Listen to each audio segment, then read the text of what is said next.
High রে high, তেল নেওয়ার জন্য সকলেই ব্যস্ত এবং লম্বা সিরিয়াল। ঠাকুরগাঁও সদর থানা, দুরামারি পেট্রোল পাম্পে এখানে হেলমেট, গাড়ির কাগজ, ড্রাইভিং লাইসেন্স নিয়ে আসতে হবে তেল নেওয়ার জন্য।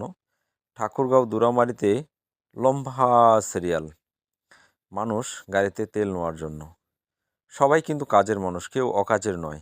যদি অকাজের হতো এখানে তেল নিতে কেউ আসতো না। তেল এত কষ্ট করে যে নিতে হচ্ছে, যেটা আপনাদেরকে ভাষায় প্রকাশ করা মতো না। যদি আপনি নিজে বাইকার হন, অবশ্যই আপনি বুঝবেন ঠাকুরগাঁয় বা ঠাকুরগাঁর আশেপাশে থানাগুলোতে তেল নিতে কত কষ্ট হয়। আপনাদেরও কি এলাকায় কি ঠিক এমন তেল নিতে খুব কষ্ট হচ্ছে বা লম্বা সিরিয়াল? অবশ্যই কমেন্টে জানাবেন। আর এই ভিডিওটা আপনার বন্ধু বান্ধব বা আত্মীয় স্বজনকে দেখার জন্য একটু শেয়ার করে দিবেন। জানি না বাংলাদেশে কবে, কখন, কোন দিন আমাদের এই তেলের ক্রাইসিস আর থাকবে না। আপনারা যদি জানেন কমেন্টে একটু জানাবেন। ধন্যবাদ।